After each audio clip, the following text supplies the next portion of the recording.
Good morning दोस्तों, राम राम, सत श्री अकाल। देखो, अपने 1857 की क्रांति के बारे में बात चल रही थी। अपने 1857 क्रांति के अंदर अपन कारण पढ़ रहे थे। कारण अपने दो हो गए थे। पहला जो अपना एक तो राजनीतिक कारण, कि राजनीतिक कारण में क्या क्या बताया था मैंने आपको। दूसरा अपना जो प्रशासनिक कार्य के अंदर अपने प्रशासनिक कार्य पढ़ा था अपने कारण में। तीसरा जो आज टॉपिक है अपना, जो है सामाजिक व धार्मिक कारण। समाज के लोगों के ऊपर क्या क्या अत्याचार हो रहे थे 1857 की क्रांति के अंदर। धार्मिक कारण के अंदर लोगों के ऊपर क्या अत्याचार हो रहे थे भारतीय लोगों के ऊपर, तो उनकी आज अपन बात करेंगे। देखो टॉपिक डाल रहा हूँ मैं 1857 की क्रांति। 1857 की क्रांति की बात अपन कर रहे थे। 1857 क्रांति का मैंने कारण की बात कर रहे थे। 1857 की क्रांति के क्या क्या कारण थे। पहला राजनीतिक कारण की बात हो गई थी, दूसरा प्रशासनिक कार्य की बात हो गई थी, तीसरा है जो अपना सामाजिक व धार्मिक कारण। सामाजिक व धार्मिक कारण क्या क्या कारण हो सकते हैं 1857 की क्रांति का, कि धार्मिक कारण क्या था और सामाजिक कार्य क्या था। देखो पहले अपन बात करेंगे भारतीय लोगों के ऊपर कैसा दुर्व्यवहार कर रहे थे। पहला टॉपिक तो अपना यही रहेगा। पहला देखो, ये जो मैं कर रहा हूँ, जो लिखा रहा हूँ, ये एग्जाम की दृष्टि से बड़ी लेवल के लिए है, छोटी लेवल के लिए कहीं से भी क्वेश्चन पुट हो सकता है, ताकि अपन बड़ी लेवल की जब कोई अपन लेसन तैयार करेंगे या कोई टॉपिक तैयार करेंगे तभी छोटे लेवल को अपन कर सकते हैं। तो उसी अनुसार बात कर रहा हूँ मैं। सामाजिक व धार्मिक कारण भारतीय लोगों, पहला टॉपिक है अपना इसमें भारतीय लोगों के साथ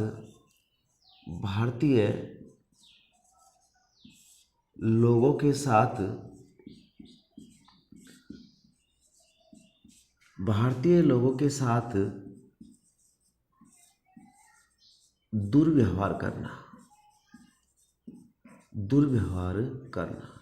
भाई 1857 की क्रांति हुई है, वो भारतीय लोगों के साथ जो दुर्व्यवहार किया करेंगे तभी तो 1857 क्रांति की दीप जलेगा, उसी तो हमारी आग लगी है।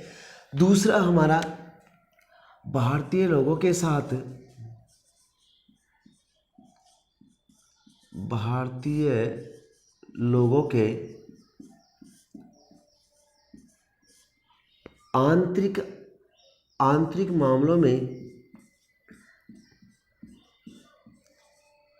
आंतरिक मामलों में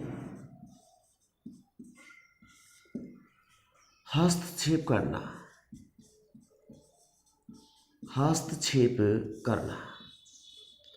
दूसरा अपना ये रहेगा सामाजिक व धार्मिक कारण के अंदर, कि भारतीय लोगों के आंतरिक मामलों में हस्तक्षेप करना, कि भारतीय लोग जो अपनी इच्छा के अनुसार कोई कार्य करते थे तो उसमें अंग्रेज लोग अर्थात ईस्ट इंडिया कंपनी के लोग वो मामलों के अंदर क्या करते थे, वो हस्तक्षेप करते थे। मैं आपको सामाजिक रूप से बारे में बात कर रहा हूँ। जो एक भारतीय गवर्नर जनरल, उसका नाम था sir William Bentinck, Lord William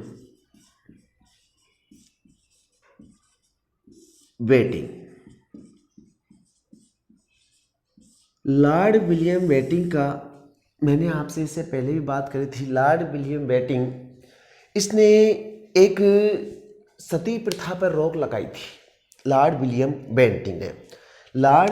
betting ने सती प्रथा को क्या किया था, सती प्रथा को समाप्त किया था। सती प्रथा को समाप्त किया था, अर्थात एक अधिनियम बनाया था। और वो ध्यान देना सन 1829 की बात है।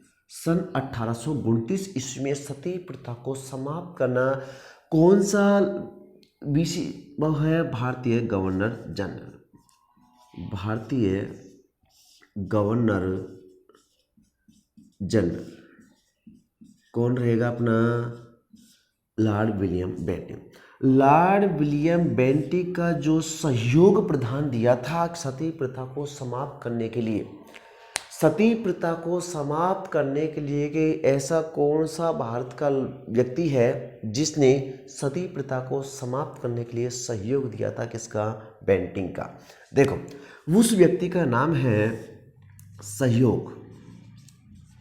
सहयोग देखो किसने दिया था? राजा राम मोहन राय ने।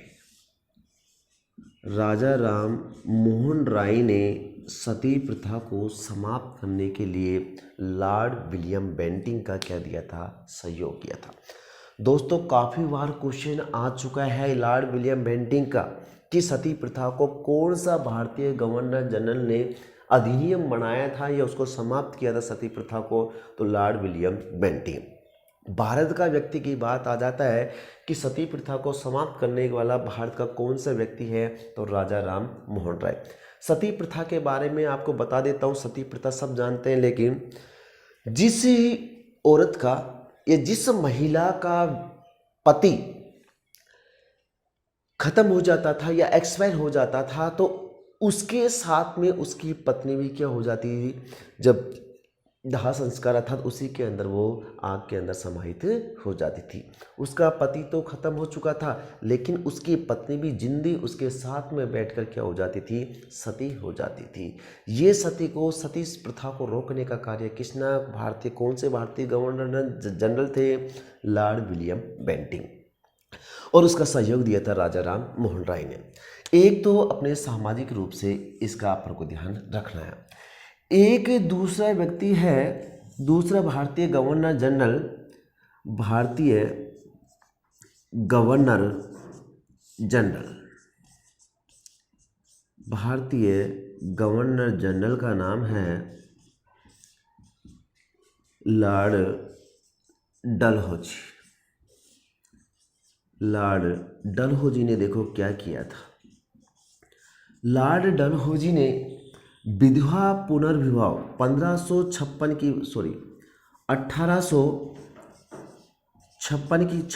ईस्वी की बात है। इसने क्या किया था?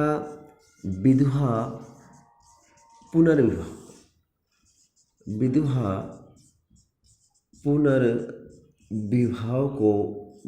विवाह का अधिनियम तैयार किया था। अधिनियम का मतलब होता है कानून इसने बनाया था लॉर्ड डलहौजी। और लॉर्ड डलहौजी का जो सहयोग दिया था, लॉर्ड डलहौजी का जो सहयोग अर्थात साथ देने वाला भारत का व्यक्ति का नाम है सहयोग देने वाला व्यक्ति का नाम है ईश्वर चंद्र विद्यासागर। ईश्वर चंद्र विद्यासागर ने लॉर्ड डलहौजी का विधवा पुनर्विवाह अधिनियम में क्या दिया था? सहयोग दिया था। दोस्तों, अपने सामाजिक व धार्मिक कारणों में आपको ये याद रखना है, सामाजिक व धार्मिक कारण के और भी इफेक्ट है भाई। 1857 क्रांति के अंदर इन्होंने तो साथ दिया था सती प्रथा को समाप्त करने के लिए। पहले भारत के लोगों की ये प्रथा चल रही थी सती प्रथा की भाई जिसका पति खत्म हो जाता है तो उसकी पत्नी उसके साथ में क्या जिंदी क्या रहेगी? सती होएगी। तो उसको रोकने के लिए तो भारत के लोगों में फूट पड़ गई। भारत के लोगों में पता लग गया कि हमारी प्रथा को यह अंग्रेज लोग समाप्त कर रहे हैं। तो 1857 क्रांति का होने का कारण एक ये भी है। हालांकि देखो, बेंटिक ने सही किया था, मेरे ख्याल से बता रहा हूँ, बेंटिक ने, जो लॉर्ड विलियम बेंटिक ने सही किया था ये बात के लिए। लेकिन उस टाइम क्या प्रथा के अनुसार की बातें चल रही थी कि प्रथा कैसी है, किस तरह से है, कि उस प्रथा का प्रचलन चलना चाहिए कि हमारी आदि प्रचलन जो चल रहा है और आज जो अंग्रेज लोग समाप्त कर रहे हैं। तो इसका भी एक कारण हो सकता है 1857 क्रांति का। आगे अपन बात करते हैं कि सामाजिक व धार्मिक कारणों के ही बारे में बात करेंगे। मैं इतना सा आप स्क्रीनशॉट खींच लीजिएगा, इसको बाद में ऐसे कैसे दूसरा लिखूँ, बाद में लिखूँगा उनमें।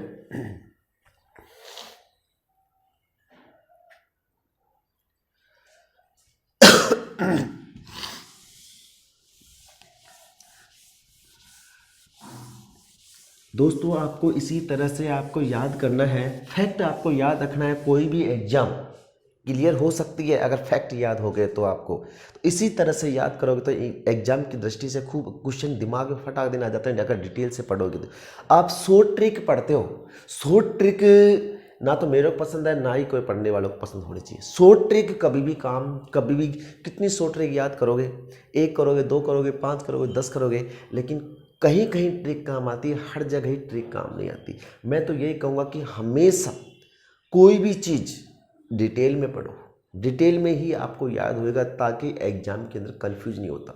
आप लोग कंफ्यूज होते हो एग्जाम के अंदर कि यार ये क्वेश्चन आंसर सही है, ये आंसर सही है ऑब्जेक्ट के अंदर। तो इसी तरह अगर फैक्ट पढ़ो पूरी तरह से, आप पूरी जो डिटेल पढ़ोगे तो एग्जाम में पूरी तरह से आपको पता लग जाएगा इस बारे में कि इसका आंसर ये रहेगा। अगला अपन चलते हैं सामाजिक व धार्मिक कारणों में। एक 1813 का अधिनियम आया था, 1813 का अधिनियम, 1813 का अधिनियम, अधिनियम 1813 का अधिनियम क्या कहता है? देखो 1813 का अधिनियम, इस एक्ट के तहत, इस एक्ट के तहत ईसाई पादरियों का, ईसाई पादरियों का, ईसाई पादरियों का भारत में आगमन, भारत में आगमन हुआ था। कौन से एक्ट के तहत? क्वेश्चन आ जाता है कि ईसाई पादरियों को भारत में आगमन कौन से अधिनियम के तहत आए थे? तो 1813 के अधिनियम के तहत आए थे। ये आपको ध्यान रखना है। एक है धार्मिक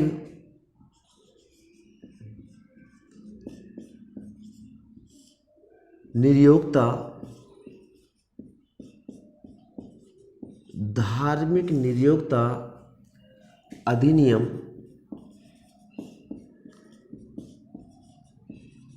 की संख्या, की संख्या 21। क्या कहता है? 1857 क्रांति की ही बारे में बात कर रहे हैं कि धार्मिक नियोक्ता अधिनियम की संख्या क्या कहता है, किस कारण से कहता है। देखो यदि कोई भारतीय व्यक्ति ईसाई धर्म स्वीकार कर लेता है, इसके बारे में बात कर रहा हूं मैं। यदि कोई भारतीय व्यक्ति ईसाई धर्म स्वीकार कर लेता है तो उसके पैतृक संपत्ति नहीं छीनी जाएगी। धार्मिक नियोक्ता अधिनियम की संख्या 21 कहती है। देखो यदि भारतीय व्यक्ति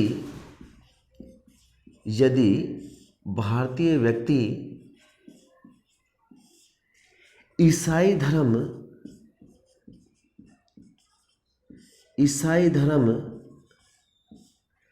स्वीकार कर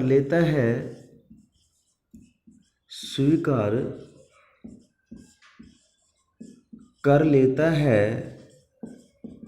तो उसके पैतृक संपत्ति नहीं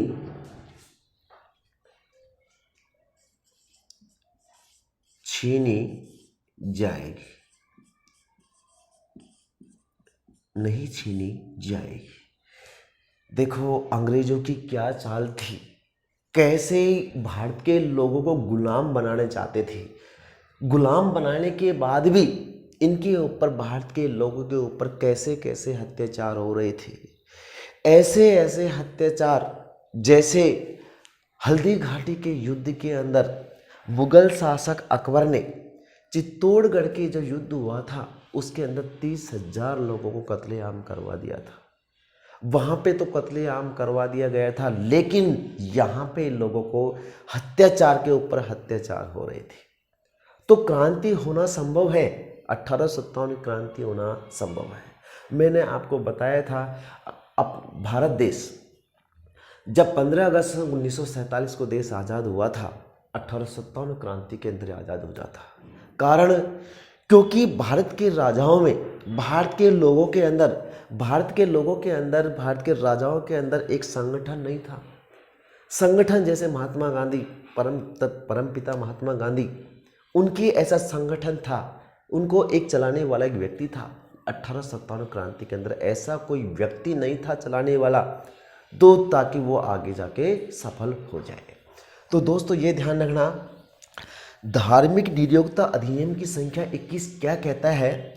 यदि भारतीय व्यक्ति, क्योंकि पहले क्या करते थे अंग्रेज लोग क्या करते थे, किसी पिता की संपत्ति को अधिकार में कौन लेता था, EIC कंपनी अर्थात ईस्ट इंडिया कंपनी के लोग, अंग्रेज लोग ले लेते थे।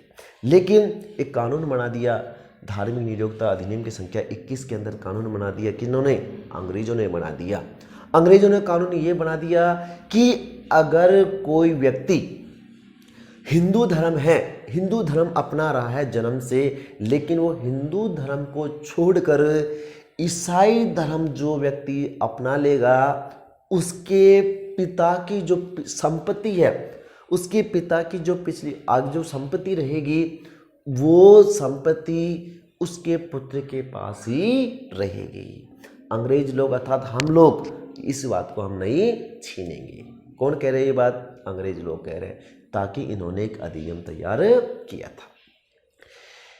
एक जो व्यक्ति है R.D. मैग्लस, देखो क्या कहता है R.D. मैग्लस इतिहासकार है। R.D. मैग्लस इस बात को कहता है कि हमको भारत में क्यों भेजा है, हमको भारत में क्यों भेजा है। इन्होंने R.D. मैग्लस कहता है हमको भारत में क्यों भेजा है, सॉरी ईश्वर ने हमको भारत में क्यों भेजा है, ईसाई धर्म अपनाए, ईसाई धर्म का पताका फहराने के लिए। ये बात कौन कहता है? R.D. मैग्लस कहता है। देखो ईसाई हमको ईश्वर ने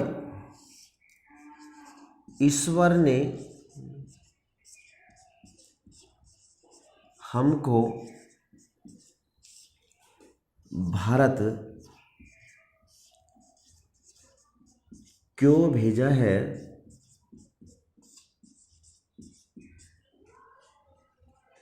भारत में ईसाई धर्म का पताका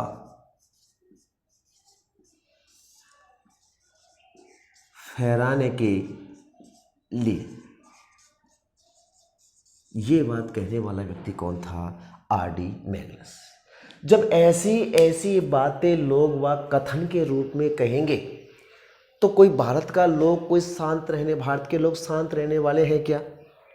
1857 क्रांति होना संभव है, इसमें युद्ध वगैरह सभी ऐसे मन के आंतरिक मामलों में हस्तक्षेप कर रहे हैं भारत के लोगों को। तो ध्यान देना, कहने वाला व्यक्ति कौन है। कहने वाला व्यक्ति को अपना क्वेश्चन आ जाता है कि ईश्वर ने हमको भारत क्यों भेजा है, भारत में ईसाई धर्म का पताका फहराने के लिए। कौन सी इतिहासकार ने कहा है? R.D. मैग्लस। R.D. मैग्लस अपने भारत के नहीं थे, ध्यान देना। ये भारत के नहीं थे, ये भी EIC कंपनी के कोई अधिकारी थे। इन्होंने कहा था कि भारत में हमको कोई ईसाई धर्म का पताका फहराने के लिए, अर्थात जो लोग, इसके बारे में बता रहा हूँ, जो लोग हिंदू धर्म अपना रहे हैं, हिंदू लोग जो हिंदू धर्म अपना रहे हैं, उनको छोड़कर हमारा कौन सा धर्म अपनाए? ईसाई धर्म अपनाए। दूसरी बात, ईसाई धर्म हमारे एक ही क्षेत्र के अंदर नहीं, पूरे भारत के अंदर ये फैलना चाहिए, क्योंकि अंग्रेजों का जो शुरुआत में जो प्लासी का युद्ध हुआ था, वो तो पहले जो अंग्रेजों का नियंत्रण कहाँ पे हो गया था? केवल बंगाल के अंदर हुआ था। बाद में जो बक्सर का युद्ध हुआ था 1764 के अंदर, उसके अंदर पूरे भारत, अंग्रेजों का पूरे भारत पर नियंत्रण हो चुका था। तो ध्यान देना, 1764 के बाद में ही अंग्रेजों का पूरी तरह से भारत पर कब्जा हो चुका था, और कब्जा होने के बाद में धीरे धीरे भारत में फैलना शुरू कर दिया। और वहाँ पे ये नियम क्या कहता है, 21 वाला क्या कहता है कि हमने ईसाई धर्म स्वीकार कर लेते हैं। ये वाला 1813 का अधिनियम कहता है कि इस एक्ट के तहत ईसाई पादरियों को भारत में आगमन, ईसाई धर्म जो अपना रहे थे इंग्लैंड के लोग कहाँ पे आ चुके थे? भारत के अंदर आ चुके थे। और R.D. मैगलस ने बाद में कह दिया कि ईश्वर ने हमको भारत इसलिए भेजा है कि भारत में ईसाई धर्म का पताका फहराने के लिए कुछ। तो इस तरह क्वेश्चन आपको याद करने हैं। कौन सा क्वेश्चन इस तरह आएगा? कथन के बारे में क्वेश्चन पूछ सकता है, कथन सत्य असत्य के बारे में पूछ सकता है, कौन सा कथन सत्य है, कौन सा असत्य है, ऐसे क्वेश्चन ध्यान देना कि ये बात कौन से एक्ट के तहत कही, ये कौन सी संख्या के अनुसार कही, R.D. मैगलस ने क्या कथन 1857 क्रांति के अंदर क्या कहा था। तो इस तरह से क्वेश्चन आएंगे। अगले अपन बात करते हैं, एक और रह गया अपना गोद निषेध प्रथा। अगला चॉइस में ही है, इधर ले लेता हूं मैं, गोद निषेध प्रथा। गोद निषेध प्रथा सामाजिक व धार्मिक कारण के अंदर ही है गोद निषेध प्रथा। अब गोद निषेध प्रथा के अंदर भाई झांसी के अंदर महारानी लक्ष्मीबाई ने एक दत्तक पुत्र गोद लिया था। अंग्रेज लोग क्या कहते हैं? अंग्रेज लोग ये बात कहते हैं कि कोई दत्तक पुत्र नहीं लेगा, उसी का जो पहले जो जैसे महारानी लक्ष्मीबाई जहाँ तक ही सीमित रहेगा उसका शासन, बाद में उसका शासन किसके पास आ जाएगा? अंग्रेजों के पास में आ जाएगा। तो ऐसे ऐसे जो प्रथा निकाल दी किसने? ऐसी लोगों जो कानून बना दिया अंग्रेज लोगों ने। तो अंग्रेज लोगों ने ऐसे कानून बना दिया कि गोद लेना प्रथा नहीं है। भाई किसी की जो बच्चा वगैरह नहीं होता, किसी की औलाद वगैरह नहीं होती तो गोद तो लेगा, चाचा व कोई अपने भाई बंधुओं में से लेगा। लेकिन ये अंग्रेजों ने मना कर दी कि गोद लेना निषेध है, ताकि उसका वंशज आगे बढ़ नहीं सके, और वंशज आगे नहीं बढ़ेगा तो पूरा शासन किसके पास चल जाएगा? अंग्रेजों के पास चल जाएगा। तो अंग्रेजों के पास चल जाएगा तो भारत के लोगों के ऊपर जो आंतरिक मामलों में जो हस्तक्षेप कर रहे थे, 1857 क्रांति होना संभव रहेगा। इस बारे में अपना सामाजिक व धार्मिक कारण पूरा हुआ। अब अपना चलता है इसमें आर्थिक कारण। अगला टॉपिक रहेगा अपना आर्थिक कारण। मैंने आपको शुरुआत में बता दिया था कि 1857 की क्रांति के क्या क्या कारण हो सकते हैं। मैंने आपको 6 टॉपिक लिखाए थे। पहला अपना राजनीतिक कारण, पहला लिखाया था मैंने आपको राजनीतिक कारण, दूसरा लिखाया था मैंने प्रशासनिक कारण, तीसरा लिखाया मैंने रखा सामाजिक व धार्मिक कारण, चौथा रहेगा अपना आर्थिक कारण, पांचवा रहेगा अपना सैन्य कारण, और छठा रहेगा तात्कालीन कारण। तात्कालीन कारण सबसे मोस्ट रहेगा, उसमें किस कारण से 1857 क्रांति पनपी थी। तो उनके अपना अगला चलेगा आर्थिक कारण।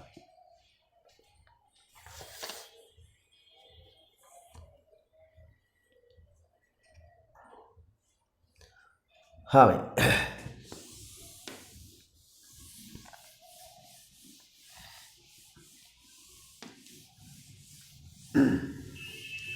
अगला है अपना आर्थिक कारण।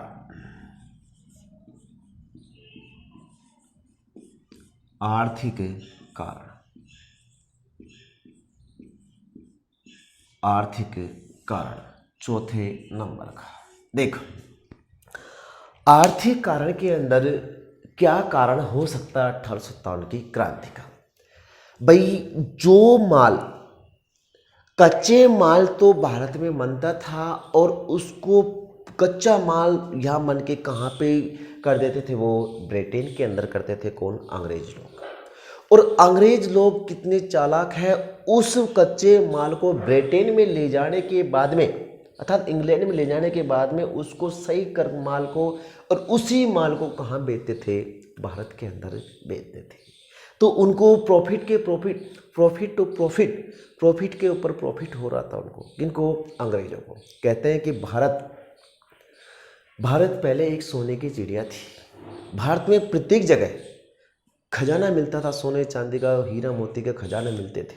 और वो सामान, उनको सोना चांदी होता है, हीरे को कहाँ पे ले जाते थे? वो पूरे सोने चांदी कहाँ ले जाते? पूरे खजानों को लूट कर अंग्रेज लोग कहाँ ले जाते थे? ब्रिटेन में ले जाते थे। तो आर्थिक रूप से पूरी तरह से भारत के लोग कमज़ोर हो चुके थे। और कमज़ोर होने के बाद में उनकी जो धंधे थे, भारतीय लोगों के जो उद्योग धंधे थे, उनको नष्ट करना शुरू कर दिया था इन्होंने। किन्होंने?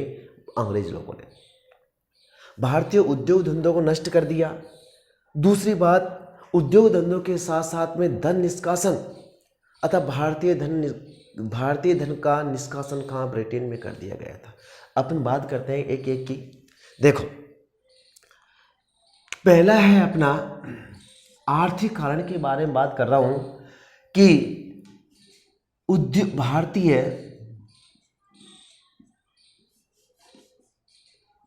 भारतीय उद्योग धंधों को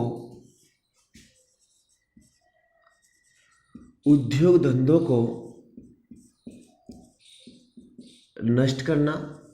किनके द्वारा? अंग्रेजों के द्वारा। भारतीय उद्योग धंधों को क्या करना है? नष्ट करना है। अगला है भारतीय धन का निष्कासन, भारतीय धन का ब्रिटेन निष्कासन,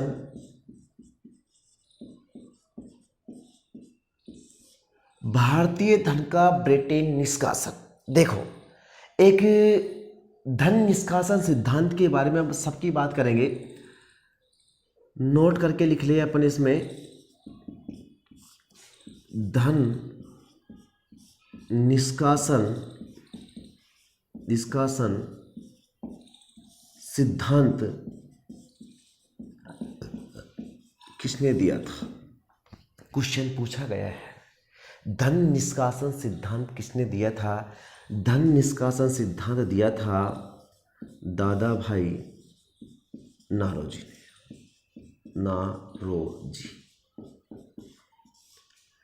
धन निष्कासन सिद्धांत किसने दिया था? दादा भाई नारोजी ने। तीसरा है अपना भू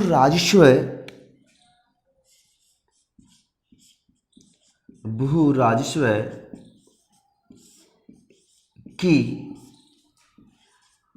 ऊंची दरें लागू करना, ये भी एक कारण था। भू राजस्व की ऊंची दरें लागू करना। एक है इनाम आयोग।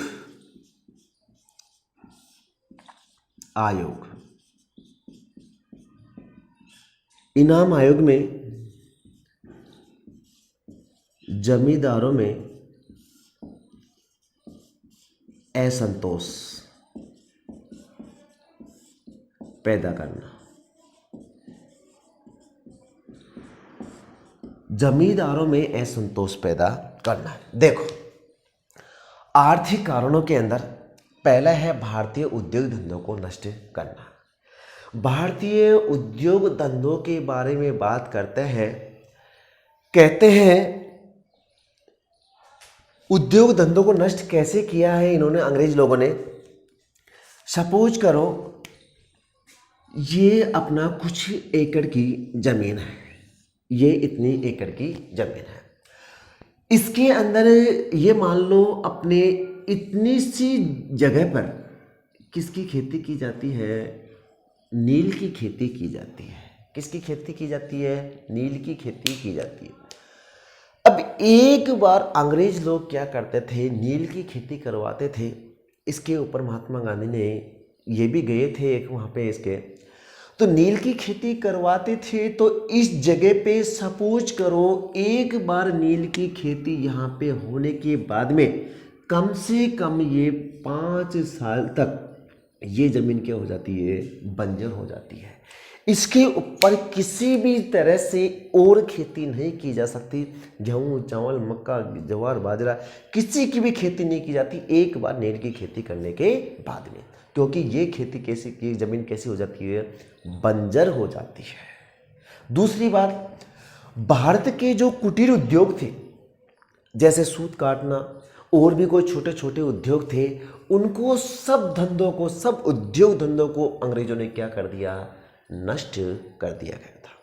अब उन लोगों को, जो छोटे छोटे जो आदमी, जो व्यक्ति भारत के लोग थे, वो जीवन यापन कर रहे थे छोटे छोटे उद्योग धंधों से, उनका जो उद्योग धंधों नष्ट कर दिया। उद्योग धंधों को नष्ट करने के बाद में भारत के लोगों को आंतरिक मामले में हस्तक्षेप शुरू कर दिया।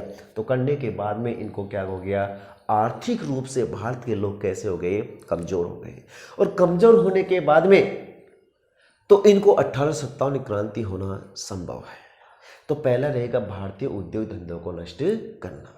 दूसरी बात है भारतीय धन का ब्रिटेन निष्कासन।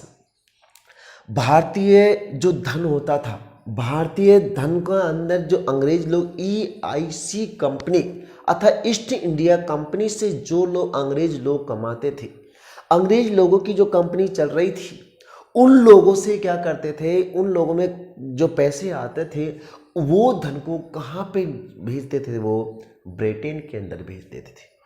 अब ब्रिटेन के अंदर भेजने के बाद में भारत के लोग धीरे धीरे कंगाल होते जा रहे थे, अथा गरीबाई से गरीबी, नीचे वाली गरीबी होते जा रहे थे।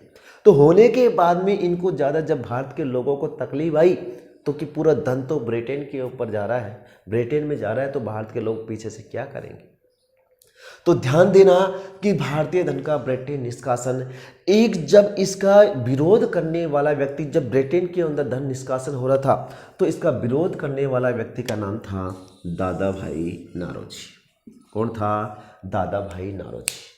क्वेश्चन आ जाता है कि भारतीय धन का ब्रिटेन निष्कासन का विरोध करने वाला व्यक्ति का नाम है, तो दादा भाई नारोजी था।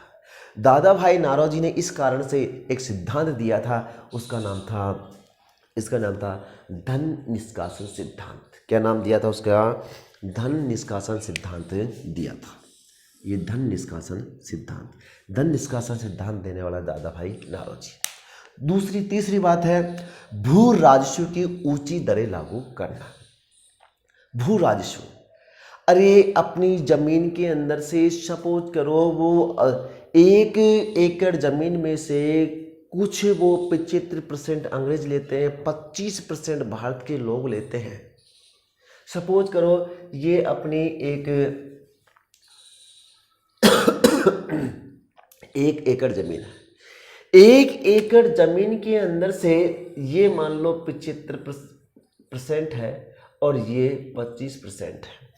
75% के अंदर जो खेत के अंदर गेहूँ, चावल, जो बाजरा, मक्का जो भी उगाई जाती थी, 75% तो कौन लेते थे, अंग्रेज लोग लेते थे, और 25% कौन लेते थे, भारतीय लोग। और जमीन किसकी है, भारतीय लोग की जमीन है।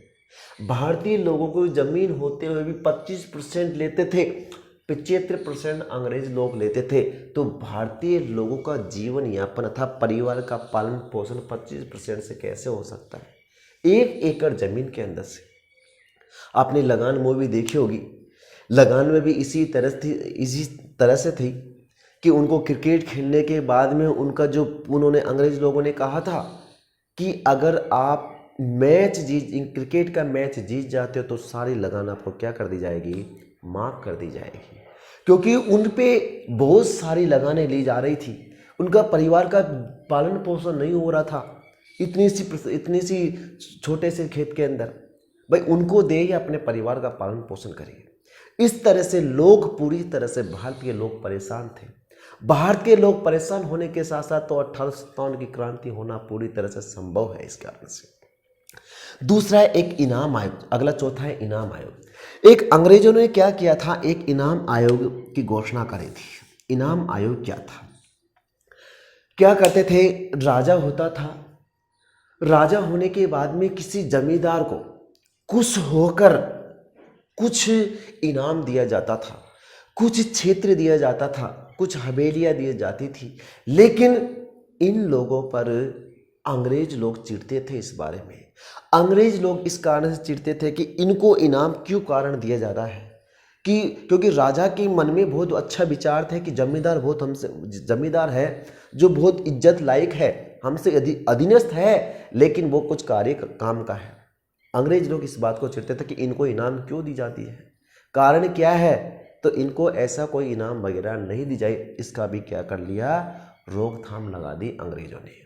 अब जमींदारों में जब फिर बाद में इस बात को असंतोष पैदा हो गया कि ये अंग्रेज लोग हमारे साथ अत्याचार कर रहे हैं जमींदारों के साथ, तो इस कारण से 1857 की क्रांति भी होना पूरी तरह से संभव है इसके अंदर।